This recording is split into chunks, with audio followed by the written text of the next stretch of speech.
And this week's stop along the Derby Trail takes us to the western side of Florida after last week's Holy Bull. Nick Tammaro here to take a look at the Sam F. Davis on Saturday afternoon. Joining me, Scott Shapiro. Scott, we're bouncing around Florida and all over the country as we make our way to the first Saturday in May.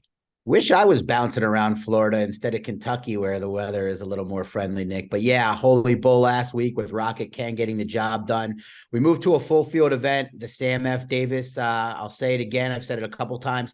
Don't think we're going to find the Kentucky Derby winner in here, but it's a pretty competitive race.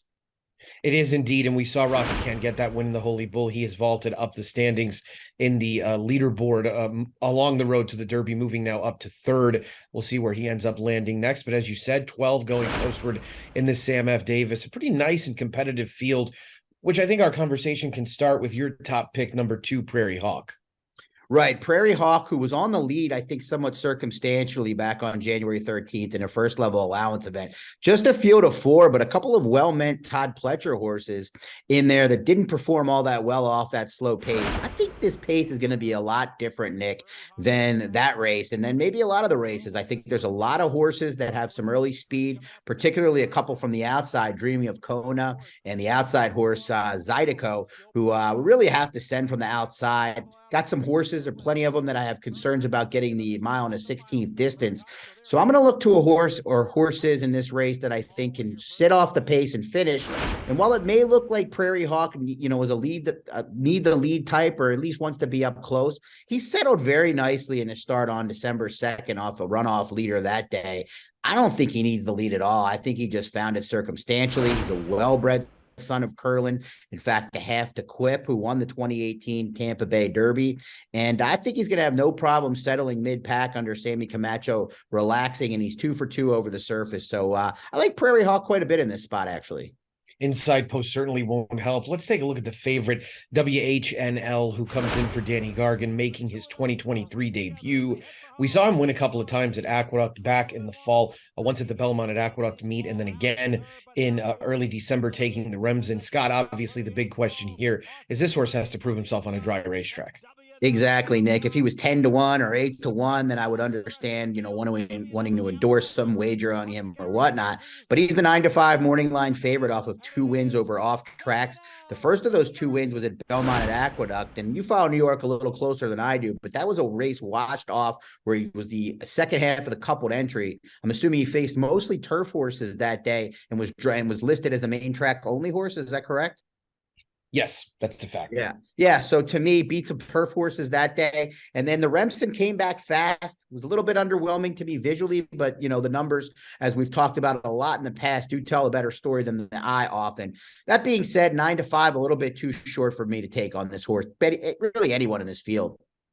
There's a lot about this horse that just doesn't make a lot of sense to me. He improved not only getting a little bit more distance and getting a wet racetrack, which I wouldn't have predicted at all. He's out of Wild Gams, who was a very fast sprinting mare. She produced Cazadero, who was a sprinter on turf and dirt in his day. It's very surprising to me that this horse has gotten better with more distance, but this will really be the test. And it's an interesting spot, given that Danny Gargan's original indication was that he was going to run him in New York in the Withers. That was back shortly after the Wood. I guess he wants to keep him down in Florida, but we will see how he handles a dry racetrack. A horse that also broke his maiden at Aqueduct and then came back and ran an allowance race as Litigate, who's my pick in here, drawn towards the outside. But like you, I felt like this was a race that was pretty heavy on early pace types, and I think Litigate might get the run of the race in a sense, given that he'll be able to sit back and make one run. I thought Javier Casiano may have rushed him into his last race a little bit.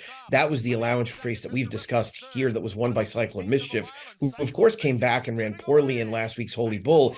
This is a real key race, negative key race conversation that I like to have with people, because I think people might be drawn away from Litigate when I don't think that's really what you want to do with him as far as what happened with Cyclone Mischief last week. I like Litigate to sit back and make one run in here.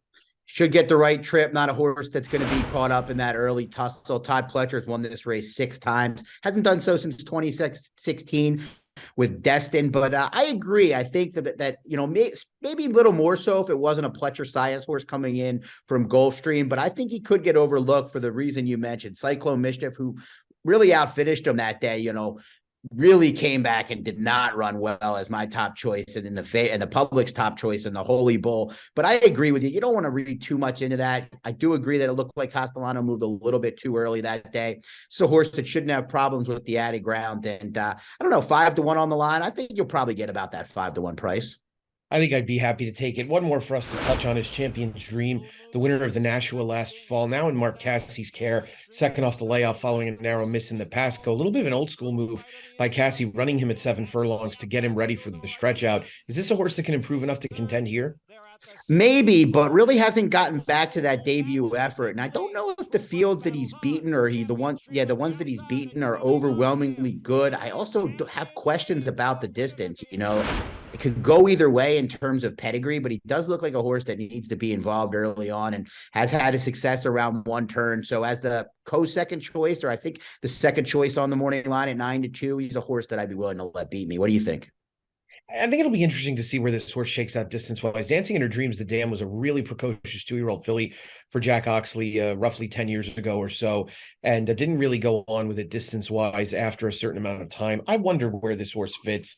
I do like the sprint to route setup, but I wonder distance-wise if it might be a little bit too much for him. He does have the right running style, I will say, though, as a horse who probably will end up sitting back to make one run in this Sam F. Davis. That's going to take us to a look at the human leaderboard after we've taken a look at the equine one, as we've dubbed it off air. The human leaderboard. Take us through it, Scott.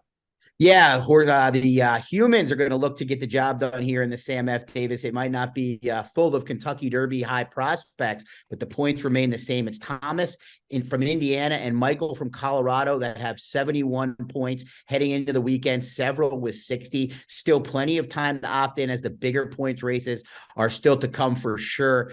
You can get involved on TwinSpires offers page. Remember to opt in. And one of my favorite promotions, if not my favorite. Still plenty of time to jump in, Nick. Always get involved at twinspires.com. Thanks for the update, Scott. Thanks for joining me for a look at the Sam F. Davis.